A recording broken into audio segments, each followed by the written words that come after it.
दोस्तों, 10 साल पहले हमारे देश में एक छवि बनी हुई थी कि पीएमओ एक शक्ति का केंद्र है, एक बहुत बड़ा पावर सेंटर है। और मैं न सत्ता के लिए पैदा हुआ हूं, न मैं शक्ति अर्जित करने के लिए सोचता हूं। मेरे लिए पीएमओ सत्ता केंद्र बने, पीएमओ शक्ति केंद्र बने, ये न मेरी इच्छा है, न मेरा वो रास्ता है। और इसलिए 2014 से हमने जो कदम उठाए, आपने मार्क किया होगा, और पहले जो पीएमओ में रहे होंगे उनसे पूछ लेना। हमने इसको एक कैटलिक एजेंट के रूप में ही डेवलप करने की कोशिश की है। वो कैटलिक एजेंट के यहां से ऊर्जा प्रसारित होती रहे, यहां से नई नई चेतना प्रसारित होती रहे, जो पूरे तंत्र के अंदर एक प्रकार से विद्युत की तरह नई चमक दे, नई रोशनी दे, नई सामर्थ्य दे। और मेरी कोशिश रही है कि पीएमओ ये सेवा का अधिष्ठान होना चाहिए, पीएमओ ये पीपल्स पीएमओ होना चाहिए, ये मोदी पीएमओ नहीं हो सकता है। और इसलिए मेरे दिल दिमाग में सिवाय 140 करोड़ कोई नहीं, और मेरे लिए 140 करोड़ नागरिक नहीं है, मेरे लिए 140 करोड़ परमात्मा का रूप है। और जब मैं सरकार में बैठ करके कोई निर्णय करता हूं, तो मैं सोच रहा हूं कि मैंने आज 140 करोड़ देशवासियों को इस रूप में मैंने पूजा की है, और उनके चरणों में मैंने इस योजना के रूप में एक पुष्प चढ़ाया है। उस भाव से मैं काम करता हूं। सरकार की बात आती है तब वो अकेला मोदी नहीं होता है, उसके जो हजारों दिमाग उसके साथ जुड़े हुए हैं, हजारों मस्तिष्क जो इस काम में लगे हुए हैं, हजारों भुजाएं जिस काम को कर रही है, एक जो विराट रूप है, उसी का परिणाम होता है कि सामान्य मानवी को भी उसके सामर्थ्य का साक्षात्कार होता है। और एक बार जब सामर्थ्य का साक्षात्कार हो जाता है, तो समर्पण अपने आप समाहित हो जाता है। और ये पूरा 3 महीने का कालखंड उस सामर्थ्य के साक्षात्कार का, उस सामर्थ्य के प्रति समर्पण के भाव का, और उस समर्पण के अंदर नए संकल्पों की ऊर्जा जुड़ी हुई थी, जिसका परिणाम है कि आज हम फिर एक बार देश की सेवा के लिए प्रशस्त हो रहे हैं। हम वो लोग नहीं हैं कि जो इतने बजे ऑफिस शुरू होता है, इतना बजे पूरा होता है, हम वो लोग नहीं है। हमारे लिए समय के बंधन नहीं है, हमारे लिए सोचने की सीमाएं नहीं हैं, हमारे लिए पुरुषार्थ के लिए कोई मानदंड नहीं है। जो इससे परे है वही तो मेरी टीम है, और वही टीम पर देश को भरोसा है।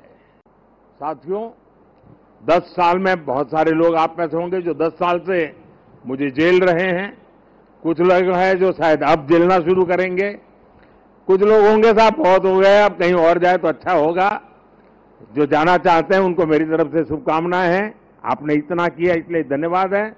जो आना चाहते हैं, अगर आज टीवी पर मेरी बात सुन करके जो मन भाव से खप जाना चाहता है 5 साल, आइए, निमंत्रण है।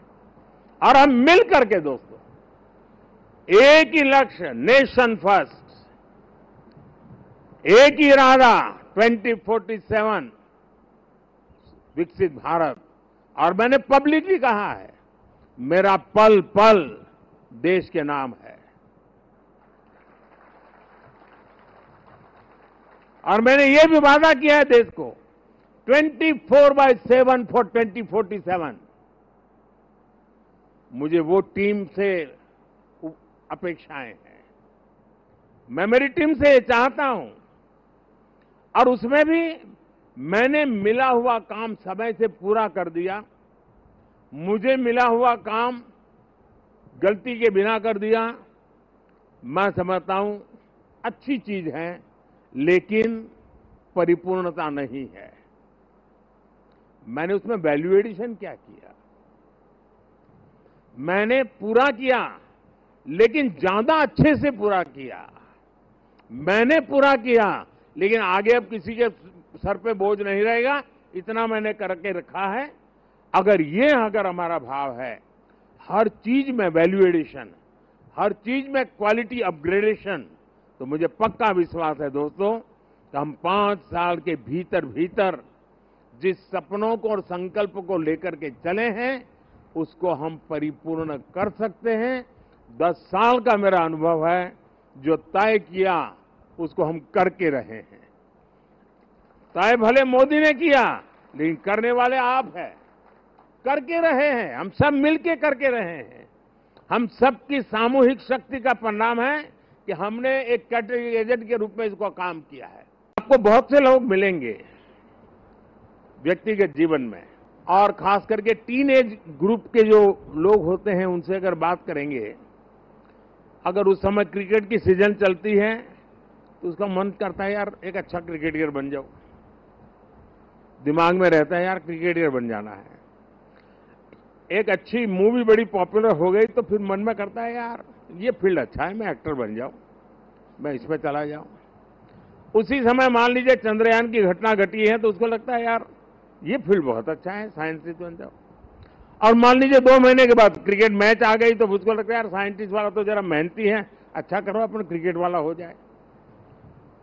यानी ज्यादातर वो लोग होते हैं जिनकी इच्छाएं अस्थिर होती हैं, और जब इच्छा अस्थिर होती है तो सामान्य मानवी उसको तरंग कहता है। उसको लगता है यार तो तरंग ही है, एक सुबह एक सोचता है, दोपहर को दूसरा, तो इस पर बात मत करो यार, ऐसे ही हुड़दंगबाजी करता रहता है। इच्छा जब अस्थिर होती है तो दुनिया की नजरों में वो तरंग होता है, लेकिन जब इच्छा स्थिर हो जाती है और उसके अंदर एक लंबे अरसे तक इच्छा को स्थिरता मिल जाती है, तो इच्छा उस प्रक्रिया से गुजरती है जो संकल्प में बदलती है। इच्छा अगर अस्थिर है तो तरंग है, इच्छा अगर स्थिर है, स्थायी है, तो संकल्प में कन्वर्ट हो जाती है।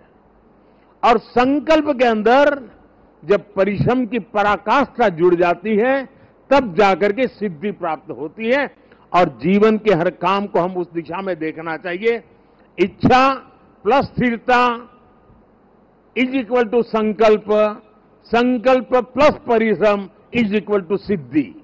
जिस टीम ने इतना बड़ा अचीवमेंट किया है, उसको स्वाभाविक मन करेगा कि यार कुछ अब बहुत हो गया, अब साहब थोड़ा शांति रखे तो अच्छा होगा। ये रोज नई नई चीज लेके आते हैं, लेकिन मैं मानता हूं अब मेरा दायित्व भी 10 साल मैंने जो सोचा है उसे ज्यादा सोचने का है, 10 साल जो किया है उसे ज्यादा करने का है। और अब जो करना है वो ग्लोबल बेंचमार्क को पार करने वाली दिशा में करना है। कल क्या थे और आज कितना अच्छा किया, वो वक्त चला गया दोस्तों। पहले 5 पर थे, अब 10 पर पहुंच गए, वो वक्त पूरा हो चुका है। अब दुनिया इस विषय पर यहां पर है, और ये इससे आगे कुछ नहीं है, तो उसके आगे हम होंगे।